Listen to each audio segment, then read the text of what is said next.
जैरिड, आज की इस वीडियो में समझते हैं कि आईएसओ ऑर्गेनाइजेशन क्या होता है और हर एक स्टैंडर्ड लेवल के सर्टिफिकेट पर इस तरह से आईएसओ सर्टिफाइड क्यों लिखा जाता है। दूसरी बात हम लोग देखेंगे कि इसका स्थापना कब किया गया था, इसके स्थापना करने का पर्पस क्या था और इसका देखेंगे कि टेक्नोलॉजी को ग्रोथ करने में क्या योगदान है दुनिया में। देखिए, आईएसओ ऑर्गेनाइजेशन जो है ये एक नॉन गवर्नमेंटल ऑर्गेनाइजेशन है और ये इंडिपेंडेंटली काम करता है। मतलब ये किसी सरकार के अंडर में काम नहीं करता है, जैसे भारत सरकार, अमेरिका सरकार, जापान सरकार, चाइना सरकार, रसिया सरकार। यह एक इंटरनेशनल लेवल का ऑर्गेनाइजेशन है। जैसे भारत में भी आप नॉन गवर्नमेंटल ऑर्गेनाइजेशन चलाते हैं तो उसके लिए क्या करते हैं, आप एक एनजीओ ओपन करते हैं। बहुत सारा ऑर्गेनाइजेशन है, जैसे आइस्कॉन है, आरएसएस है, ये सब सारे के सारे क्या है, नॉन गवर्नमेंटल ऑर्गेनाइजेशन है जो अपने अपने पर्पस के लिए बनाया गया है। इसका स्थापना 23 फरवरी 1947 ईस्वी को किया गया था। उस समय हम लोग आजाद नहीं हुए थे।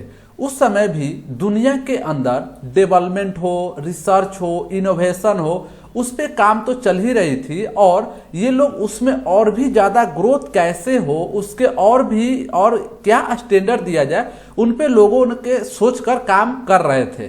देखिए, इसका जो हेड क्वार्टर है वो जिनेवा में है और स्विट्जरलैंड कंट्री में, ठीक है ना। अब देखिए, ये जो है दुनिया के 160 कंट्री को जो है ना अपना अलग अलग स्टैंडर्ड प्रोवाइड करता है। अगर कोई भी इनोवेशन हो, कोई ट्रेड हो, कोई कंपनी हो, जैसे कोई भी कंपनी कोई प्रोडक्ट बनाए, कोई सर्विस बनाए, कोई भी कॉलेज, यूनिवर्सिटी या कुछ भी जो है ना ट्रेनिंग इंस्टीट्यूट अगर सर्टिफिकेट दे तो उनको कैसे उनके सर्टिफिकेट का वैल्यू दुनिया में जो है ना कि अच्छा रहे, इसके लिए इन्होंने अपना अलग अलग स्टैंडर्ड दुनिया को दिया कि अगर इस स्टैंडर्ड को आप लिखते हैं तो आपका इसके लिए काम के लिए जाना जाएगा। उस स्टैंडर्ड को प्रोवाइड करने के लिए वो अपना कुछ पैरामीटर देता है। जैसे उस पैरामीटर में उसका कुछ रूल एंड रेगुलेशन होता है। जैसे क्वालिटी मैनेजमेंट एंड सिस्टम के लिए आईएसओ 900 देता है। इसी तरह से इन्वायरमेंट के लिए information security, energy management, quality management system और रिस्क मैनेजमेंट सिस्टम। अब देखिए, ये इसने क्या किया कि सोचिए कि पूरी दुनिया में कंपनी तो प्रोडक्ट बनाएगा ही बनाएगा, सर्विस कोई लॉन्च करेगा ही करेगा, कॉलेज अपना जो है ना सर्टिफिकेट प्रोवाइड भी करेगा। तो दुनिया में किसी भी सर्टिफिकेट पर अगर आईएसओ सर्टिफाइड लिखा जाता है तो लोग उसके प्रति अच्छा जो है ना इंप्रेशन देते हैं, समझते हैं कि इसका क्वालिटी अच्छा है, इसका स्टैंडर्ड अच्छा है, ये सर्टिफिकेट वैल्यूएबल है। अब जो है कि पूरे दुनिया को सोचिए कि ऑर्गेनाइजेशन अलग अलग जो है ना पूरे दुनिया को चलाने के लिए दिया गया है और पूरे दुनिया के हर एक बड़े ऑर्गेनाइजेशन का हेड क्वार्टर अलग अलग कंट्री में है, खासकर अमेरिका में है या उसके जो सपोर्टिंग देश है। भारत में कोई भी दुनिया के बड़े ऑर्गेनाइजेशन का हेड क्वार्टर और उसका कहे कि स्थापना नहीं है।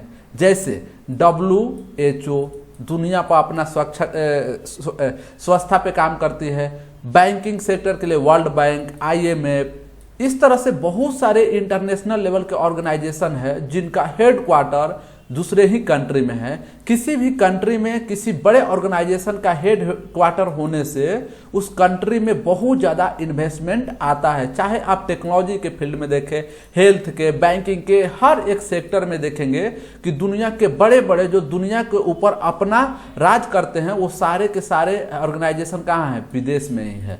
कोई ना ऐसा समय आएगा, भारत में भी ऐसे लोग जन्म लेंगे जो कि इस टाइप के बड़े बड़े ऑर्गेनाइजेशन का जो है ना कि स्थापना भारत में करेंगे और भारत से ही पूरी दुनिया में अपना राज करेंगे।